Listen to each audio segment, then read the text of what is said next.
Good morning, happy Friday. I apologize that this video is a little late, and I apologize that we haven't had as many videos this week, but just always know that if you have questions, you can message me on Schoology. It goes right to my phone. We can easily set up a Zoom, and I can get you started. So, yesterday we started, thinking about what a nonfiction narrative is, and I know those of you who were not able to attend the Zooms are probably curious about what to do for your warm-up. So for Monday, I posted the warm-up questions for Tuesday and Wednesday.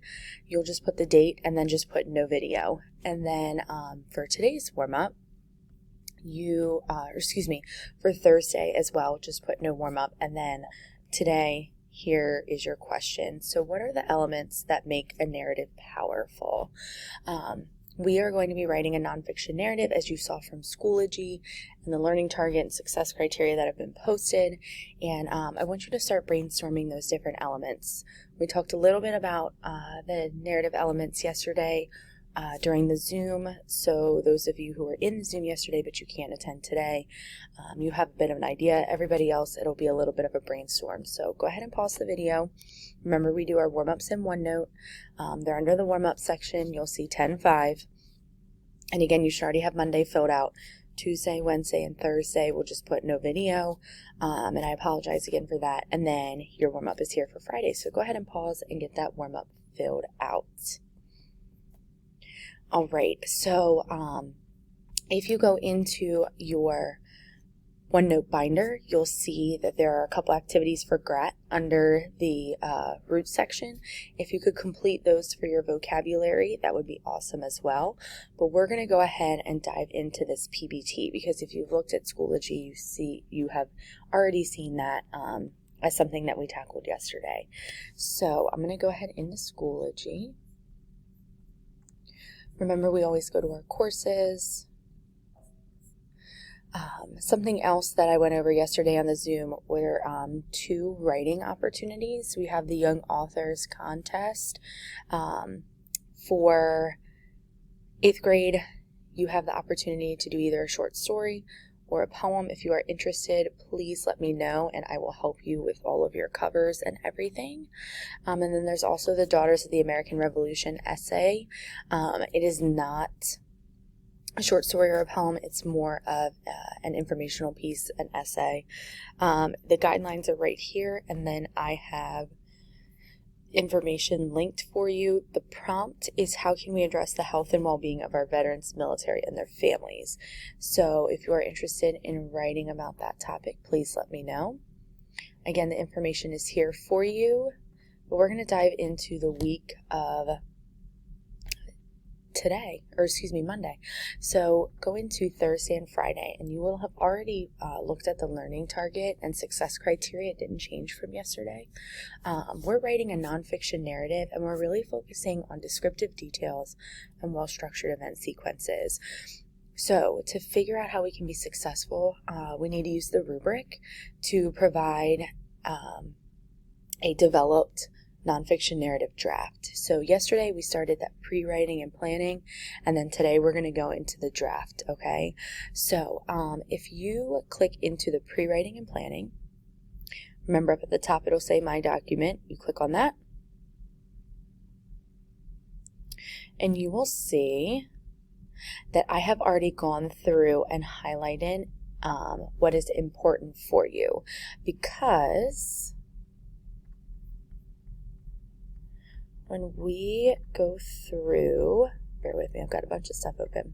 All right, when we go through, sorry guys. Okay, when we go through the prompt, I always circle what it's telling us to do, those verbs, so you know exactly what you're supposed to do, and then I highlight the question. So the first thing that it tells us is to think, and then the second thing it tells us is to write. So when it says you have learned about 2 people who experience changes, learn about their heritage, and begin to think differently, the first thing it says is to think about an event that changed your ideas and feelings, or an event that changed the life of someone you know. And then it tells us to write a nonfiction narrative that answers this question. So after we identify what we're supposed to do, then we have to kind of think about what it is that we're doing, okay, and underlining those details. So what are we thinking about? We're thinking about an event that changed our ideas. What are we writing? A nonfiction narrative. And then our prompt is this question below. So what event changed your understanding of yourself or that of somebody you know? So we're thinking about this, and then we're writing a nonfiction narrative about this. But it's really important to kind of go through the process that the prompt identifies, because it's setting you up for success.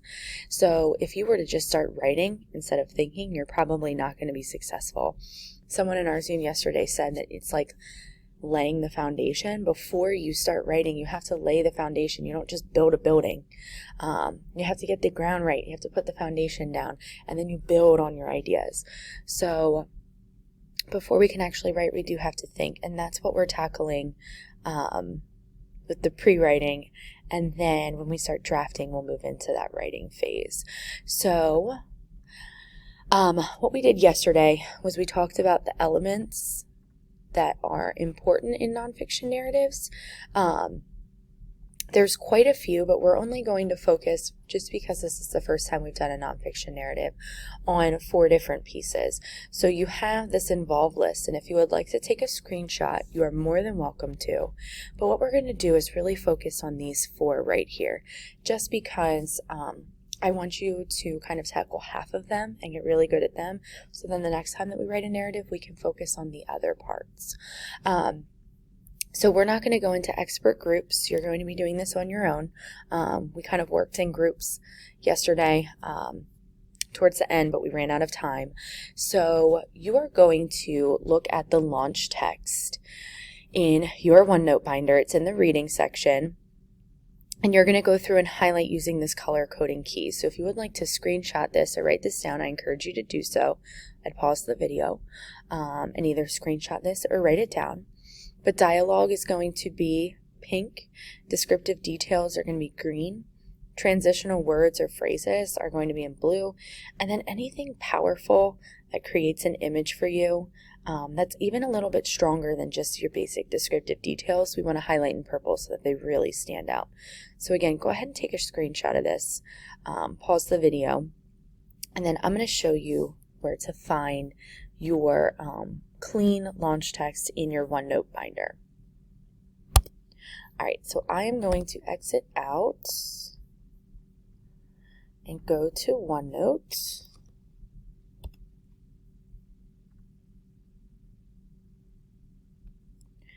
And then remember, it might ask you to sign in. And of course, it's going to be slow. But again, once you're in OneNote, you're going to find your name under your Integrated Language Arts 8 binder, and you'll find the reading section, and the PDF of the file is there, and you can highlight using that color coding system. All right, here it is. So remember, once you go in under the reading section, you will see launch text red roses. And now some of our examples from yesterday are highlighted for you. Remember, dialogue is going to be pink. Any descriptive details that you find are going to be green. And then transitions are blue. And powerful sensory language is going to be purple. So your highlighting buttons are right up here. You can pick the color. Okay. If you are using a pen, you will click draw. And then there's a highlighter. And then you've got colors right here if you'd like to choose others. They're right here. It might look slightly different in the app, but the process is still the same. So what you'll do is you'll read through all 14 paragraphs. I know you've already read through one time. Remember, we're just highlighting this time. So if you look at paragraph 1, it says, when I was in middle school, what I wanted most was to fit in. That's all anybody wants in middle school. In middle school, you're suspicious of anyone who stands out for any reason. Derek stood out. We all avoided him. And I highlighted this purple because I remember in middle school what that idea of standing out was, and I can almost kind of picture the way he looks. So because that created, like a true image for me, I actually highlighted that purple. Could this be green for descriptive detail? Yes. Some of those descriptive detail and powerful sensory language kind of go hand in hand. You just want the ones that really paint a picture for you, purple, and then your other descriptive details, to be kind of the stronger language. Like right here we have treasures out of describing her gifts, like treasures out of a cereal box, a gum machine would turn out in my locker, in my desk, in the pocket of my jacket. It's just describing where these things were. I highlighted the word tossed because it's not like she just placed them. She tossed them. She threw them. So it's describing the way that she did it in a way that's more powerful than, just saying she set it down. So you'll go through and you'll highlight all 14 paragraphs. And then when you are finished, you don't have to submit anything because I can see your work. All right, here we are. When you're finished, you're actually going to start with your pre-writing and your planning.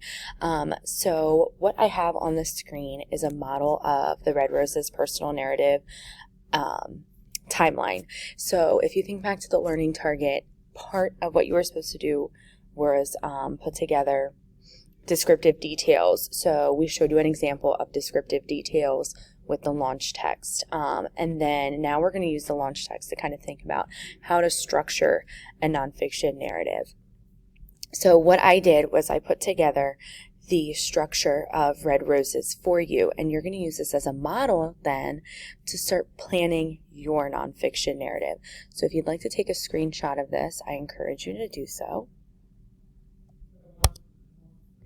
But I'm going to move into your pre-writing and planning page. So remember, in Schoology, that document, remember we circled and underlined what was important. Your pre-writing, you're going to identify the event that you would like to talk about. Remember, this event is something that changed either your ideas and feelings or an event that changed the life of someone you know. So what you'll do is you'll write your event on this particular line. If it is not letting you type, you're going to click Open in Desktop App, and you're going to open in Microsoft Word.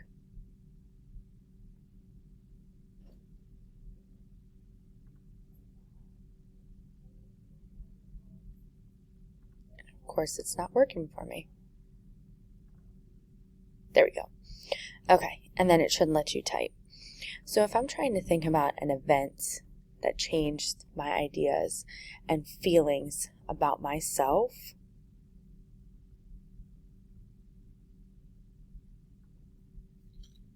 there we go. I would probably pick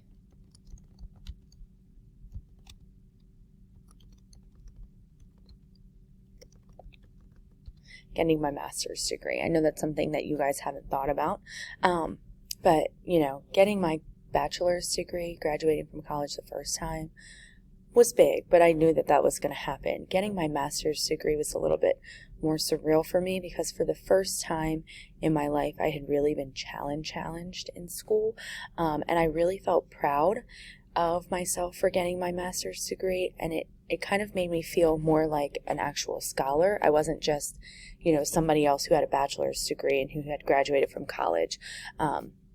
Moving up into that master's made me feel a little bit more proud, a little bit more scholarly, because not as many people do that.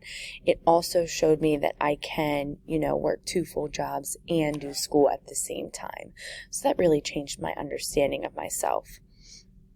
So now what I would do is I would use the chart below to create my well-structured event sequence. So for the introduction, and this is just a plan, I would say discuss the day you open the letter. Oh, actually, no, I'm going to frame it from when I actually, no, I'm going to do that. I'm sorry. Discuss the day you open your acceptance letter. letter. I remember that day like it was yesterday when I got into my master's program because I knew the hard work was about to start. So I think how I'm going to frame this is probably my first semester, which was summer. And now if I'm thinking descriptive details, laying by the pool, reading,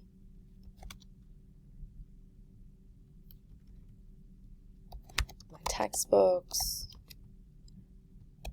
working after working on school assignments, after working at Layton's, my summer job.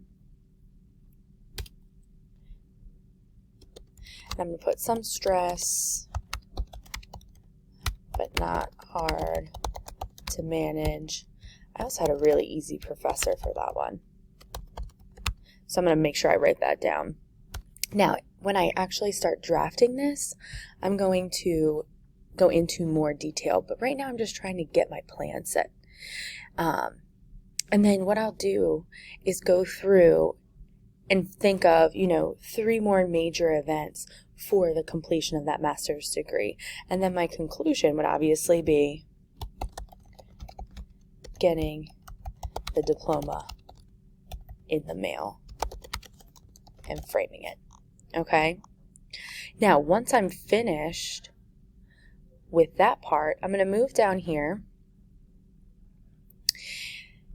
And this is where I'm going to add more of those descriptive details. So I'm going to think about how the 5 senses, played a role in this. I'm going to think about my emotions during the event. I'm going to think about the other people who are involved. And this is where I really get those finer descriptive details and that powerful sensory language out, So when I am finished with that, I am going to submit it. Remember, all you do is just exit out.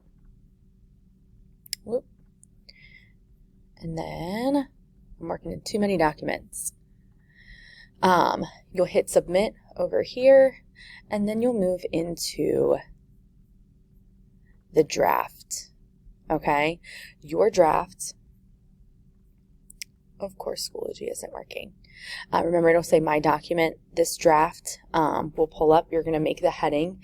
You'll change name to your name, and then you'll put after period either 1, 2, or 5, 6, whatever class that you're in for me, and you will just start typing. It's a rough draft, but what I'm going to ask you to do is just pick one of these events to use in your writing. So if you really want to use the introduction, just work on the introduction. If you really want to pick that first event, just work on the first event. If you'd rather just do the conclusion, after at the very end of your event or post that event happening, just pick that. I want you to just focus on one of these events instead of the entire piece, because we're going to continue to work on Monday, and I really want to work on those descriptive details and transitions within one idea instead of a giant essay, because we kind of are all over the place with makeup work, so on and so forth, and I don't want to overwhelm you guys. So again, pre-writing, and then your planning, and then just one event. If you have any questions, please do not hesitate to message me on Schoology. Have a good weekend.